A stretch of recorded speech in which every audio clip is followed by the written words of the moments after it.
Sometimes in football, you've just got to hold your hands up and say, I got it wrong. It may be one of the most difficult things, especially in the modern day era, content creation, whether it be on X, whether it be YouTube, it doesn't really matter. People saying, I got it wrong. People saying, I made a mistake.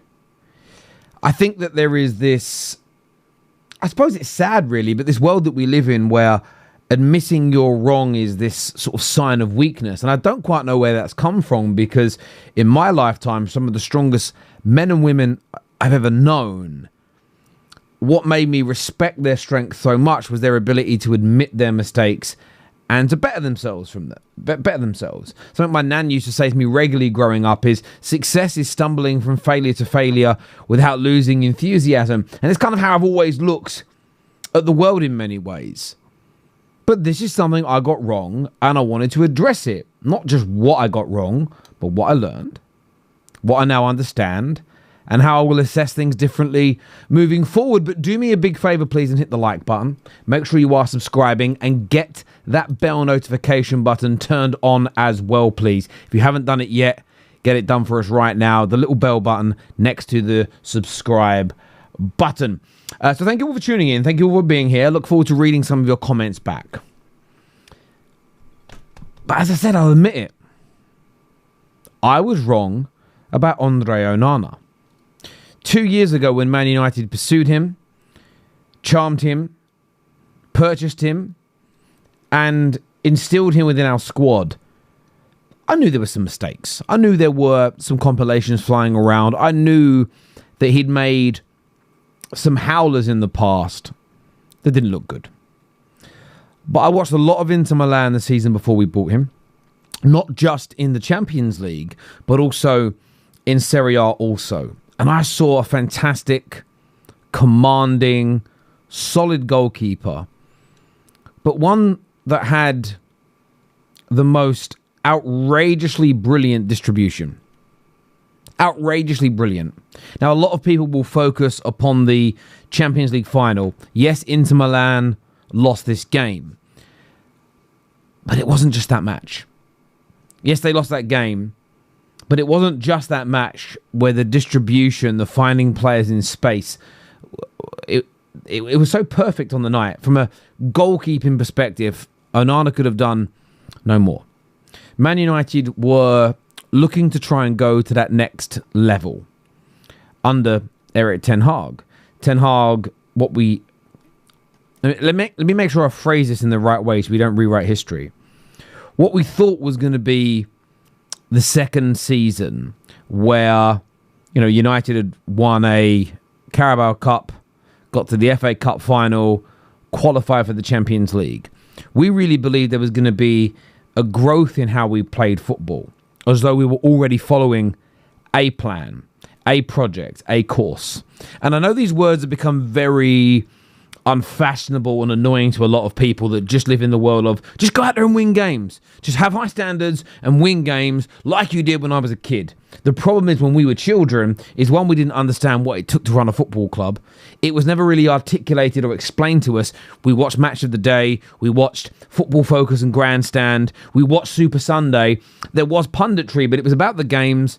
It was about the match, a little bit about the managers, and that was it. But it wasn't until you get older and you start reading books and you start breaking down how clubs are run, how clubs grew from nothing to something, how a club like Brighton that 25 years ago or so was nearly out of business has become pound for pound a powerhouse in the UK. And I say pound for pound because their income is still so low compared to that of the juggernauts of this game.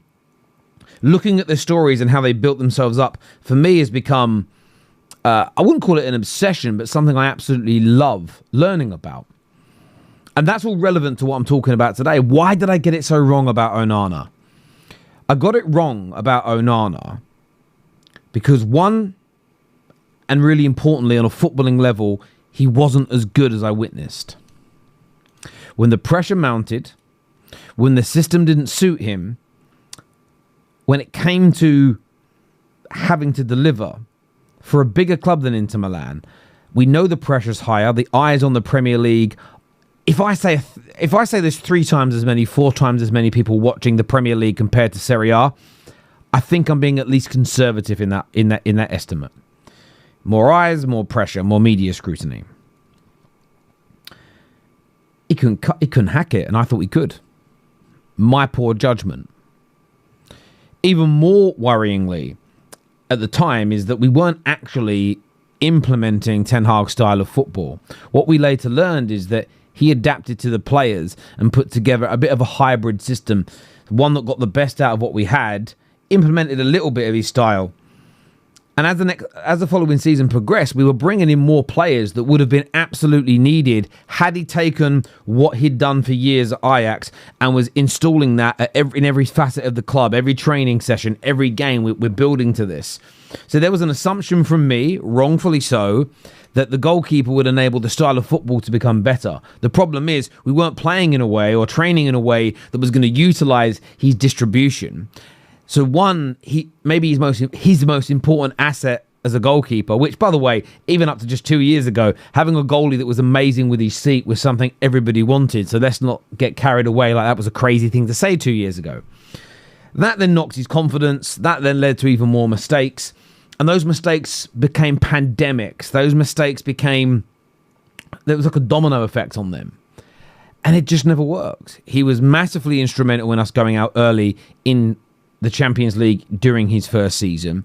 He made some catastrophic mistakes in games. And I went through the footage yesterday, the last 2 seasons. Outright mistakes. So you might only see 5 or 6 errors leading to goals, but those stats don't tell you the full story. Nottingham Forest last season, where he dives the wrong way on a shot, as an example, doesn't count as an error leading to a goal. Whenever crosses are sent into the box and the goalkeeper just stands still like a statue and they bounce in, 6 times he's done that in 2 seasons, that doesn't count as a mistake. Interestingly, if a corner's crossed in and a goalie gets a fingertip to it and it goes into his own net, it counts as an error leading to goal. But when Onana swings and misses it with his hand and it goes straight in, that doesn't count as an error. 29 errors that directly led to goals is astronomical, let alone the amount of times his distribution has been poor, that he's put us into difficult situations. The amount of time he's made, we haven't quite conceded from his mistakes or his bad saves, but it's put us under pressure and the confidence of the opponent has risen. These things were just astronomically bad. We've moved him on now and that's very good. But I just wanted to take some time, if I'm being honest with you. I gave you my reasons to why I think it's gone wrong. Because I think if you don't do the root cause analysis and understand why you got things wrong, you'll never learn. And I wouldn't call myself a football pundit because I think that's reserved for ex-pros. But I do talk about football for a living, and so many thousands of you tune in on such a regular basis. I'm blown away by it. And I think part of what we do is, and I don't think enough content creators do this, is admit when they got something wrong. And this is one of those examples. But what have I learned from this? Well, it's not a case of I'm never again going to say that a signing is going to be brilliant, because that's just ridiculous. Guessing a prediction wrong doesn't mean I won't predict the outcome of other signings moving forward. For instance, I still go back to this all the time and use it as much as I was wrong about Onana. When I said 3 years ago that Erling Haaland would break records when joining the Premier League, I was laughed at. Last season, when I said Liverpool would be in the title race, I was laughed at. When I said that Chelsea's structure and ownership process would eventually get them back into title races, I was called a nut job. So I'm not going to stop making predictions because of what I get wrong. But I do think, and you don't even have to address every error and every prediction you get wrong, because they're not all important to. But I feel like this one was, because it was so significant. It's such a significant signing and position. And one of the things, though, that I wanted to address that wasn't wrong in this, and I think it's really important to push it out, is, Terry, you were wrong for forcing De Gea out. Well, firstly, I didn't force him out. The football club did. Secondly, Man United was still correct for moving on from David De Gea. And the example I'll give is this, and this may be relevant to you in your personal life when it comes to talking football. If your car's gearbox is breaking and you have to get it replaced, or at some point you're going to end up being stranded somewhere with a broken car, if you take it to a garage who then botch it, they put a new gearbox in but they fit it poorly, and in the process make 2 or 3 other errors and break your car, the error was not trying to get your car fixed. The error was picking the wrong garage. And we have to be very mindful of that as football fans. I made a mistake in my prediction for how well Onana would do to us. Partly, I misread the player. Secondly, I misread the situation the club were in at that time. And that you hold your hands up to. It's why my feet are more on the ground now when it comes to my own club. I think judging your own club can sometimes be harder than rival clubs because you are more emotional, you're more excited, and these emotions play a part in this. So that's why I've said for a long time now, you know, United could beat City at the weekend. We could beat Chelsea the week after. My feet will be, I'll celebrate the moments, but my feet will be firmly on the ground because it's a long road to recovery for us. But Onana's gone. I wish him all the very best in the world. I'm hoping Lemaine's comes in and is a marked improvement. But yeah, this one I got wrong. I'd love to get your thoughts. I'd love to get your opinions in the comments section below. Take care. Goodbye. God bless. I'll see you soon. Peace.